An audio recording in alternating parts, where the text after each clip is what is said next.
അതിന്റെ ദേഹത്ത് നിന്നിട്ട് ആ എലി എന്തോ പറയുവാന്നറിയാവോ? അങ്ങനെ വിളിച്ചു കൂവി. പിന്നെ ആ എലി പിന്നെ ആ സിംഹമാണെങ്കിൽ ആ എലി ഇങ്ങനെ കൈ പിടിച്ചു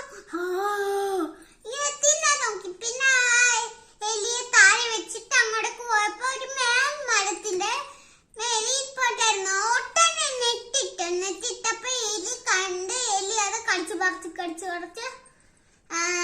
എടുത്ത് സിംഹത്തിനെ